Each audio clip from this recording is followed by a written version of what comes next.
In the English town Warwick in the county Warwickshire, you can find the imposing Warwick Castle. The original fortress was built in 914, so you can imagine that there's a lot of history here. It served as a stronghold, a residence and a prison. The castle is a much loved and popular tourist attraction, and some visitors get a lot more than they paid for. Warwick Castle is built on top of a motte. A motte is an early medieval artificial mound on which a defensive structure has been built. It is an elevated strategic point. There has been a fortress on the site of the present castle since the year 914.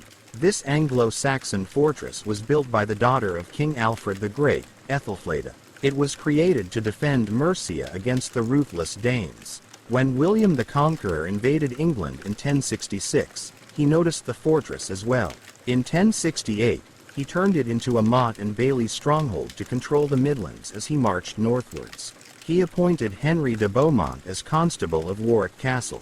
Henry de Beaumont became the first Earl of Warwick in 1088. At that time, however, the castle was still made of wood. In 1153, the castle was taken over by Henry of Anjou. He later became King Henry II of England. The way he gained power over the castle wasn't very neat. He tricked the wife of Roger de Beaumont, 2nd Earl of Warwick, into believing her husband had died on the battlefield.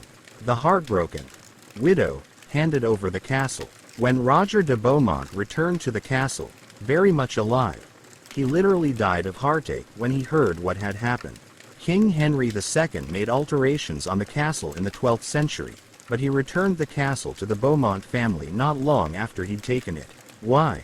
Because the Earls of Warwick had been supporters of his mother, Empress Matilda, during the anarchy of 1135-1154. You can read more about the anarchy in the story about Oxford Castle. During the 100 Years' War, 1337-1453, the castle became a stone stronghold. During the Second Barons' War, 1264-1267, the castle was besieged by Simon de Montfort, 6th Earl of Leicester. The castle's owners, William de Motte, the 8th Earl of Warwick, and his countess were taken to Kenilworth Castle. They were held there until a ransom was paid.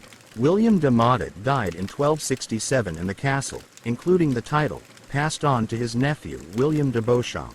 Warwick Castle remained in the Beauchamp family for 180 years. The line of the Warwick Earls continued.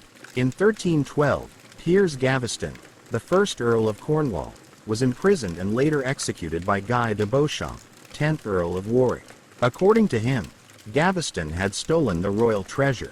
Under the Beauchamp family, Warwick Castle underwent most changes. The line of the family ended when Anne de Beauchamp, 15th Countess of Warwick, died. Then the castle passed on to the Neville family. Next owner of Warwick Castle was Richard Neville. He became the next Earl of Warwick through his wife. Richard Neville was a bit of a rebellious type, especially against King Edward I.